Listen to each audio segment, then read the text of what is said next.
역대하 10장 함께 읽겠습니다. 르호보암이 세겜으로 갔으니 이는 온 이스라엘이 그를 왕으로 삼고자 하여 세겜에 이르렀음이더라. 느바세 아들 여로보암이 전에 솔로몬 왕의 낯을 피하여 애굽으로 도망하여 있었더니 이 일을 듣고 여로보암이 애굽에서부터 돌아오매 무리가 사람을 보내어 그를 불렀더라. 여로보암과 온 이스라엘이 와서 르호보암에게 말하여 이르되 왕의 아버지께서 우리의 멍에를 무겁게 하였으나 왕은 이제 왕의 아버지께서 우리에게 시킨 고역과 매운 무거운 멍에를 가볍게 하소서. 그리하시면 우리가 왕을 섬기겠나이다. 르호보암이 그들에게 대답하되 3일 후에 다시 내게로 오라 하매 백성이 가니라. 르호보암 왕이 그의 아버지 솔로몬의 생전에 그 앞에 모셨던 원로들과 의논하여 이르되 너희는 이 백성에게 어떻게 대답하도록 권고하겠느냐 하니 그들이 대답하여 이르되 왕이 만일 이 백성을 후대하여 기쁘게 하고 선한 말을 하시면 그들이 영원히 왕의 종이 되리이다 하나 왕은 원로들이 가르치는 것을 버리고 그 앞에 모시고 있는 자가 자기와 함께 자라난 젊은 신하들과 의논하여 이르되 너희는 이 백성에게 어떻게 대답하도록 권고하겠느냐. 백성이 내게 말하기를 왕의 아버지께서 우리에게 매운 멍에를 가볍게 하라 하였느니라 하니 함께 자라난 젊은 신하들이 왕께 말하여 이르되 이 백성들이 왕께 아뢰기를 왕의 아버지께서 우리의 멍에를 무겁게 하였으나 왕은 우리를 위하여 가볍게 하라 하였은즉 왕은 대답하시기를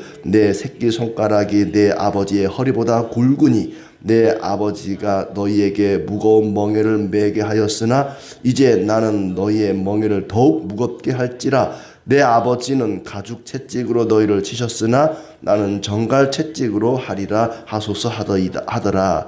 3일 만에 여로보암과 모든 백성이 르호보암에게 나왔으니 이는 왕이 명령하여 이르기를 3일 만에 내게로 다시 오라 하였음이라. 왕이 포악한 말로 대답할세 르호보암이 원로들의 가르침을 버리고 젊은 신하들의 가르침을 따라 그들에게 말하여 이르되 내 아버지는 너희의 멍에를 무겁게 하였으나 나는 더 무겁게 할지라. 내 아버지는 가죽 채찍으로 너희를 치셨으나 나는 정갈 채찍으로 치리라 하니라.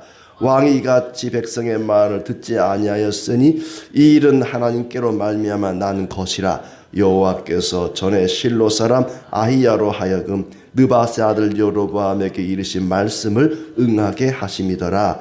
온 이스라엘은 왕이 자기들의 말을 듣지 아니함을 보고 왕에게 대답하여 이르되 우리가 다윗과 무슨 관계가 있느냐. 이세 아들에게서 받을 유산이 없도다. 이스라엘아 각각 너희의 장막으로 돌아가라. 다윗이여 이제 너는 내 집이나 돌보라 하고 온 이스라엘이 그들의 장막으로 돌아가니라. 그러나 유다 성읍들에 사는 이스라엘 자손들에게는 르호보암이 그들의 왕이 되었더라.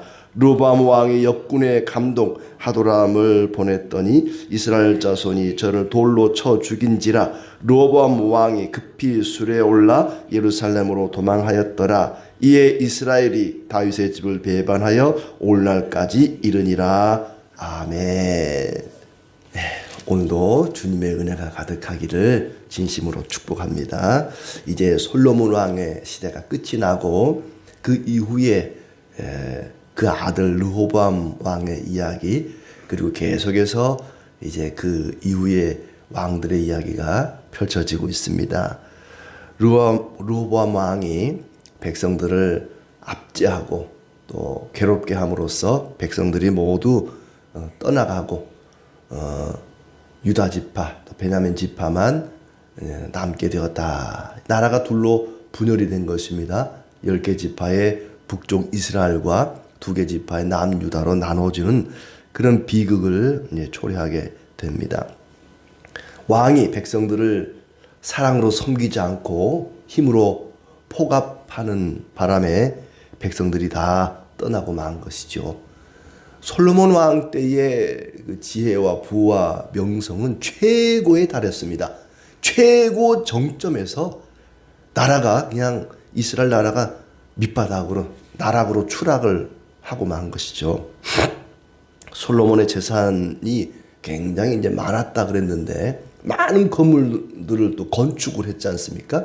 재산도 많고 건물도 많이 건축을 했는데 그 과정에서 백성들이 세금 부담이 과중했던 것 같고 또 노역을 굉장히 심하게 했던 것 같아요. 그럴 수밖에 없는 것이 20년 동안 건축을 했으니까 20년이 아니죠. 성전과 궁궐 건축만 20년 걸렸고 그 이후에도 많은 또 국고성과 병거성 등을 곳곳에 건축을 했습니다.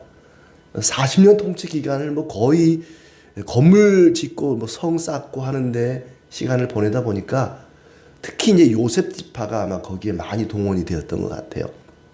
나중에 요셉 지파가 에브라임 지파가 주도가 되어서 나라가 분열이 일어나거든요. 아무튼 그 솔로몬 왕의 통치가 겉으로 보기에는 굉장히 화려하고 명성이 뛰어난 것 같지만 백성들은 그 일에 동원되는 백성들은 굉장히 피폐한 삶을 살고 또 육체적인 노동도 많이 해야 되고 굉장히 어려웠던 것 같습니다. 온 이스라엘이 르호보암을 왕으로 삼고자 하여 세겜으로 갔다. 세겜은 유다 땅이 아니고 이제 아마 르호보암은 그 솔로몬의 아들이니까 이스라엘 전체의 백성들의 호응을 이끌어내기 위해 세겜으로 간 것 같아요. 근데 오히려 그게 화가 되어서 나라가 둘로 분열이 되게 되는 것을 볼 수가 있습니다. 르호보암이 이제 왕이 되기 위해서 그를 옹이하는 사람들과 함께 세겜으로 갔더니 여로보암이 듣고 도망갔던 애굽에서 돌아왔다. 르호보암, 여로보암 이름 비슷해가지고 헷갈리는데 솔로몬의 아들이 르호보암이고 원래 이제 솔로몬 밑에서 어떤 노동자들의 근로자들의 감독관이었던 여로보암이 있었는데 여로보암이 솔로몬에게 이제 제안을 했다가 오히려 면박을 받고 애굽으로 뭐 망명이라 그럴까 도망을 간 거죠.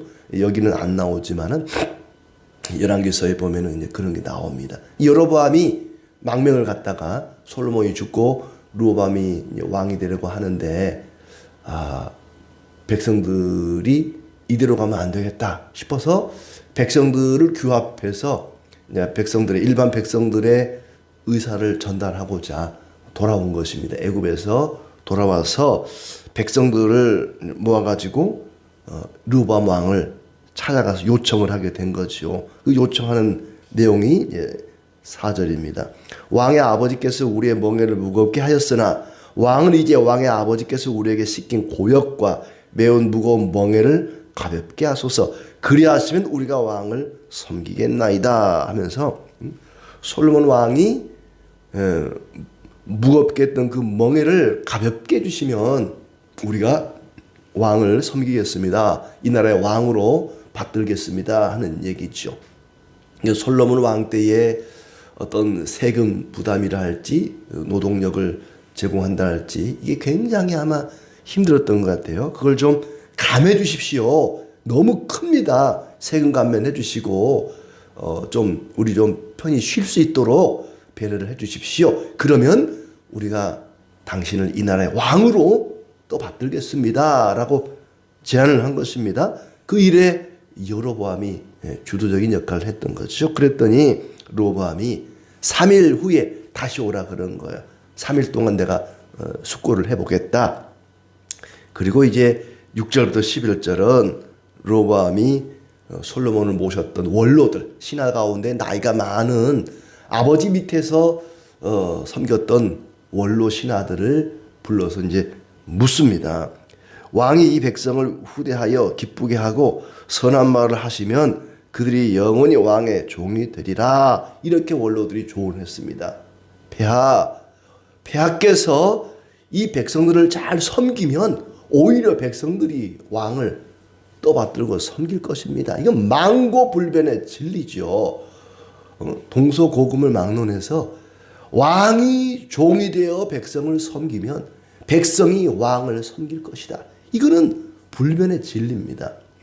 아주 귀한 조언을 한 거죠, 원로들이. 그런데 그 원로들의 가르침을 버리고 자기와 함께 자라난 젊은 신하들과 의논을 했다. 그러니까 여기 내용을 보면 8절을 보면은 왕은 원로들이 가르치는 것을 버리고 그랬어요.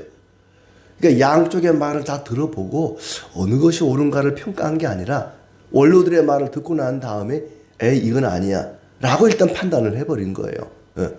양쪽을 똑같이 들어보고 이렇게 판단한 게 아니라 원로들의 말을 먼저 들어보고 이런 쓸데없는 소리 하고 있어. 니들 말은 틀렸어. 뭐 나보고 종이 되어 섬기라고? 내가 이 나라의 왕인데?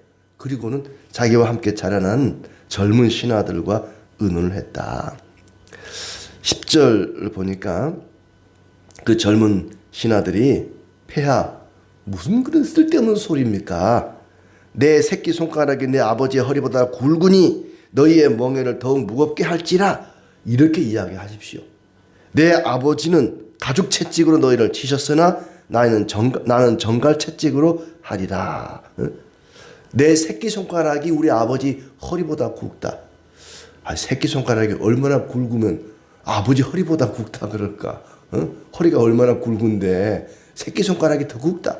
그 말은 우리 아버지 솔로몬의 권세보다 내 권세가 훨씬 크다. 내 권력이, 내 힘이 훨씬 세다. 어디서 감히 뭐 나를 보고 종이 되어 섬기라고?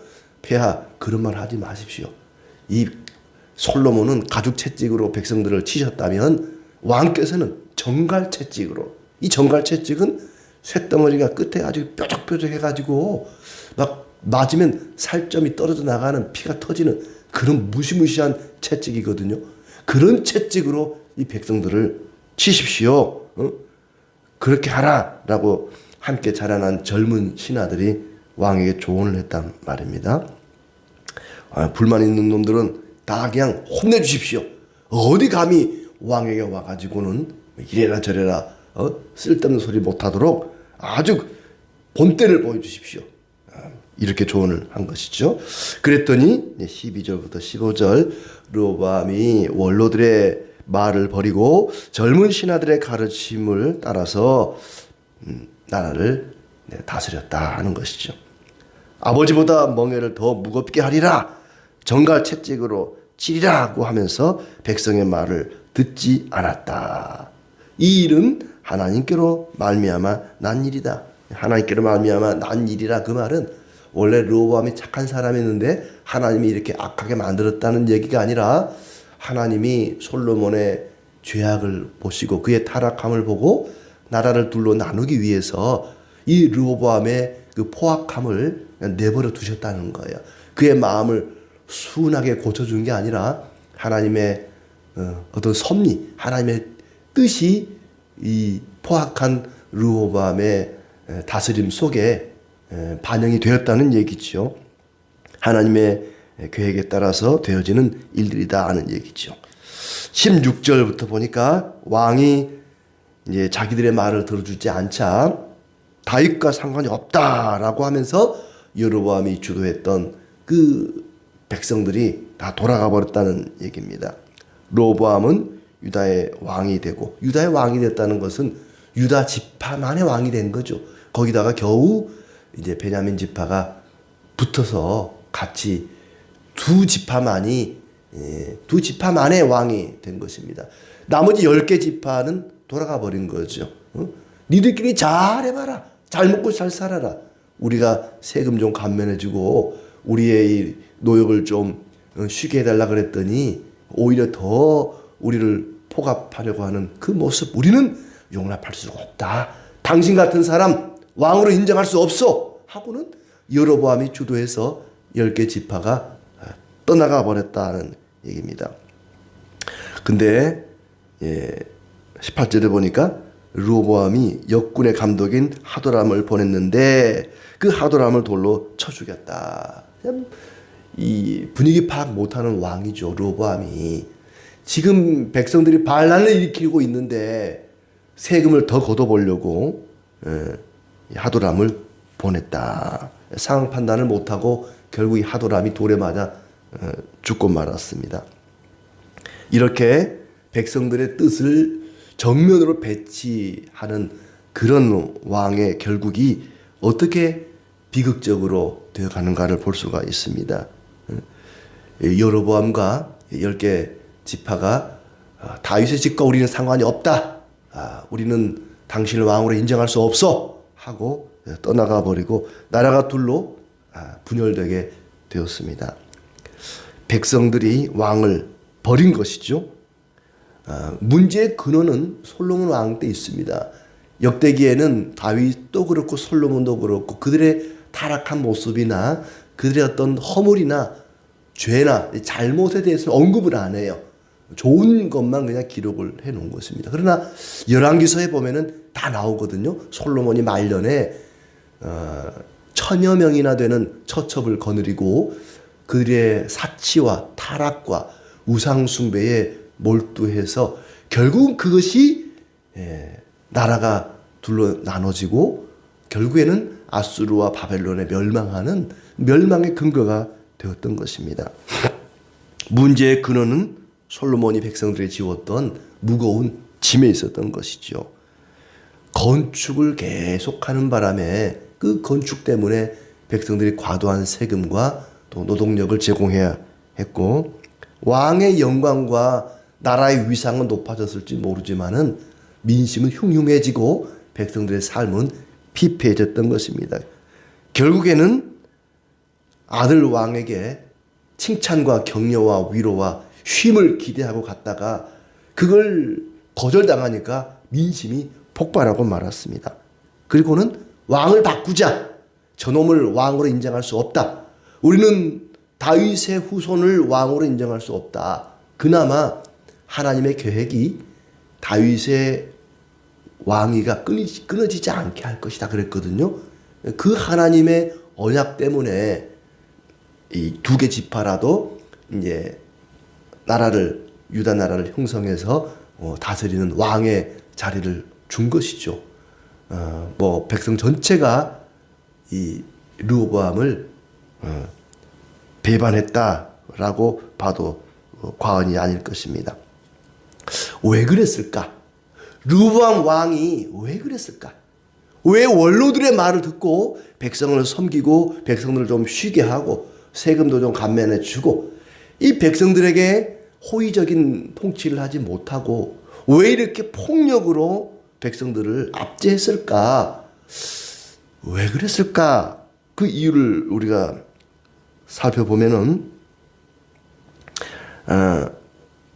아마 그 이방 나라의 영향을 받지 않았을까? 왕과 백성을 서로를 섬기는 어떤 동역자, 동반자 그런 관계로 인식하지 않고 주종 관계로 인식하는 그런 일들이 왜 일어났을까? 내 말을 듣지 않으면 가만두지 않을 거야. 내 말 들어야 돼. 응? 내 말을 거역하는 놈들은 다 죽여버릴 거야. 이런 마음을 왜 이 르호보암 왕이 갖게 되었을까? 백성들을 대화 상대로 여기지 않고 압제의 상대로 여긴 이유는 바로 이방 왕들의 영향을 받았다는 것입니다. 이방의 왕들은 이방 나라 자체가 왕을 가리켜 자기들의 주인이고 신으로 받들고 왕은 백성을 종과 노예로 여기는 그런 구조로 되어 있습니다. 그러니까 백성들이 왕에게 와서 대화를 요청하는 것 자체가 용납이 안 되고 있을 수 없는 일인 거예요. 이방 나라에서는 그랬다는 말입니다. 이방 나라에서는 우리가 애굽의 그 바로의 경우를 보더라도 왕이 신입니다. 왕이 나라의 주인이고 왕의 말이 곧 법이고 백성들은 그 밑에서 왕을 떠받들고 섬기는 노예고 종들이고 그렇습니다. 주종관계가 확실하죠. 감히 백성들이 왕에게 와서 뭔가를 요청하고 우리 세금 좀 감면해 주세요. 노역을 좀 쉬게 해주세요. 이런 대화 상대가 될 수가 없습니다. 이게 이방 나라의 구조인 거예요. 근데 그것을 젊은 신하들이 요청하게 된 겁니다. 이방 나라는 다 이렇게 하는 거야. 우리 이스라엘만 무슨 특별하게 그럴 필요는 없어. 이웃 나라 보니까 다 이렇게 하고 있어. 그러니까 그들처럼 우리도 당신도 르호보암 당신도 백성들을 그냥 밟아버려. 어디 감히 왕에게 와가지고 뭐 이렇게 해주세요 저렇게 해주세요. 쓸데없는 소리 하지 말라 그래. 가만두지 말어. 이렇게 조언을 한 거죠.